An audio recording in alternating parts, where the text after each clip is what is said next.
அங்கிருந்து 15 கிலோமீட்டர் தொலைவில் பாபிலோனியாவில் உள்ள ஊர் என்று அழைக்கப்படுகிற நாடுதான் இப்ராஹிம் நபியின் நாடாகும். அந்த நாசிரியா நகரம் யூப்ரட்டிஸ் ஆற்றங்கரையில் அமைந்துள்ளது. சுமார் 4000 ஆண்டுகளுக்கு முன்பு கலீலுல்லாஹ் இப்ராஹிம் அலைஹிஸ்ஸலாம் இங்குதான் பிறந்தார்கள். இறைத்தோழர் என்ற சிறப்பினை பெற்ற இந்த நபியின் உறுதியான இறை நம்பிக்கை திருக்குரானில் பல இடங்களில் கூறப்பட்டுள்ளது. وَإِذْ قَالَ إِبْرَاهِيمُ لِأَبِيهِ آزَرَ أَتَتَّخِذُ أَصْنَامًا آلِهَةً. இப்பொழுது நீங்கள் காண்பது இப்ராஹிம் நபி அவர்களின் வீடாகும். திருக்குரானில் 69 இடங்களில் இவரது பெயர் இறைவனால் குறிப்பிடப்பட்டுள்ளது. இப்ராஹிம் நபியின் சமுதாயத்தினர் அவ்வூரை சந்திர தேவன் காத்து வருவதாக நம்பினார்கள். அவ்வூரில் சந்திரனுக்கு ஒரு கோயில் கட்டினான் நம்ரூத் மன்னன். இதுதான் நம்ரூத் மன்னன் கட்டிய கோயில். பிற்காலத்தில் அந்த கோவிலை மக்கள் புதுப்பித்தார்கள். எங்களோடு உள்ளவர் ஈராக் ராணுவ வீரரும் பயண வழிகாட்டியும் ஆவார்.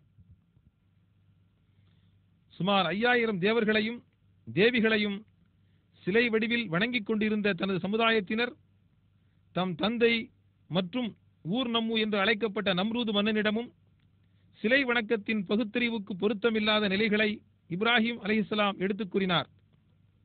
மேலும் கேட்பதற்கோ காண்பதற்கோ இயலாததும் மக்கள் தம் கரங்களால் செய்ததுமான இச்சிலைகளை வணங்குவது அறிவில்லாத செயல் என்பதையும் அது இறைவனுக்கு மாறு செய்வதாகும் என்பதையும் மக்களுக்கு தெளிவுபடுத்தினார்.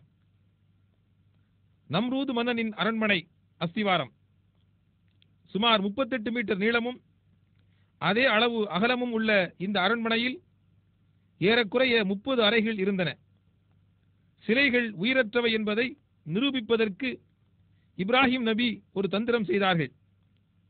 சிறிய சிலைகள் பலவற்றை கோடாரியால் உடைத்து பெரிய சிலையின் கழுத்தில் கோடாரியை தொங்கவிட்டார். இச்செயலால் கோபமுற்ற அவரது சமுதாயத்தினர் அவரை நெருப்பில் தள்ளி கொலை செய்ய முடிவெடுத்தனர்.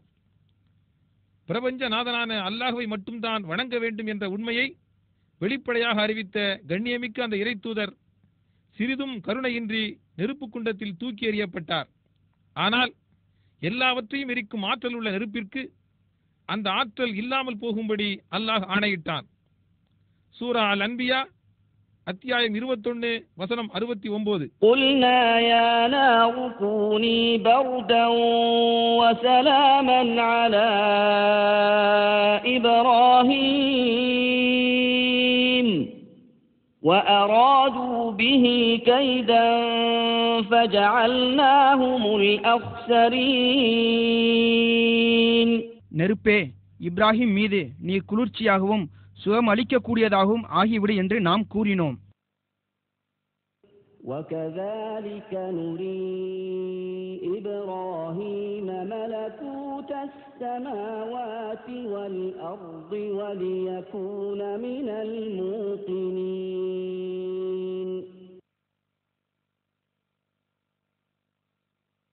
இப்ராஹிம் அலைஹிஸ்ஸலாம் தனது நாட்டையும் வீட்டையும் விடுத்து 1200க்கும் மேற்பட்ட கிலோமீட்டர் தொலைவை கரடுமுரடான பாதைகளை கடந்து பாலஸ்தீனத்தை அடைந்தார். இது அல் கலீல் என்ற ஹெப்ரான் பட்டணம்.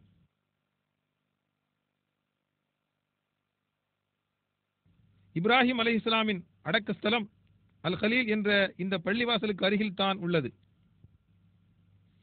இப்ராஹிம் அலைஹிஸ்ஸலாம் அவர்களின் முதுமை காலத்தில் அவர்களுக்கு ஒரு மகன் பிறக்கிறார்.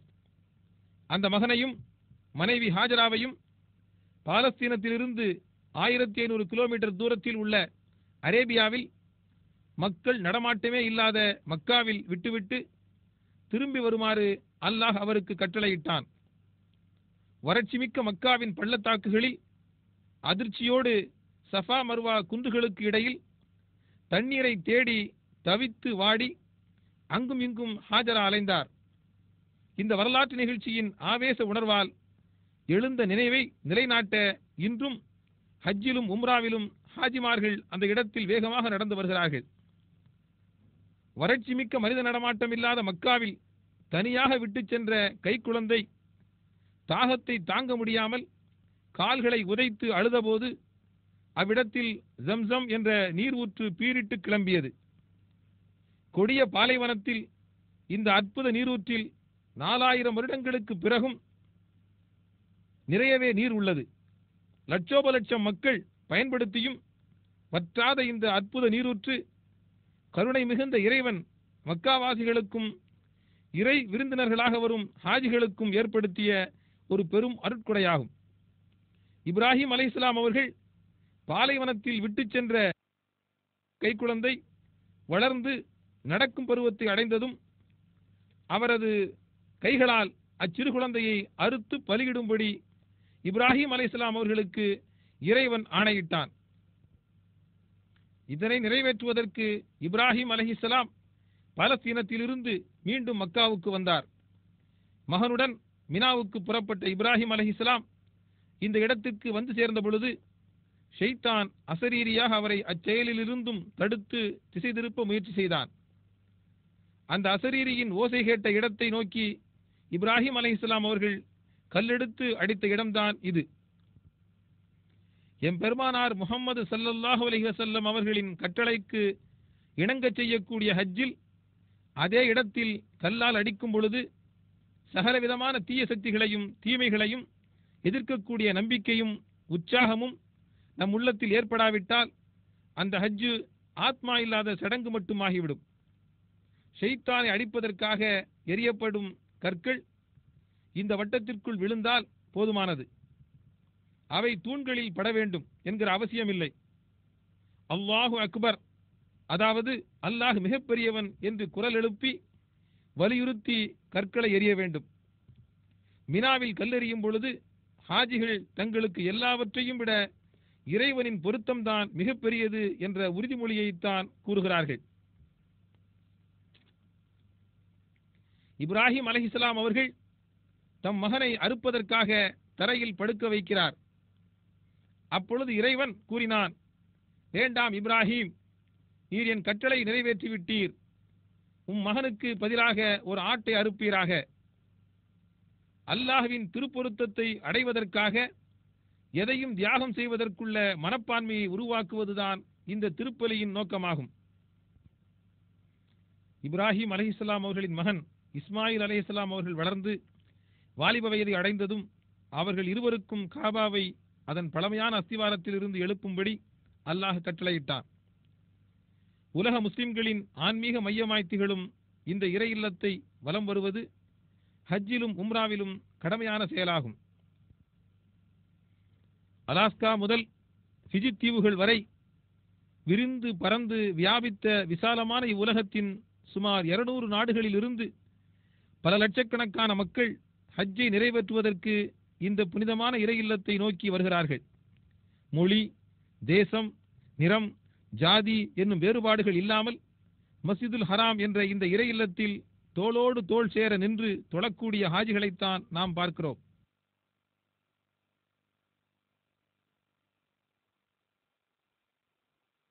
லூத் அலைஹிஸ்ஸலாம் அவர்களும் சாவுக்கடலும்.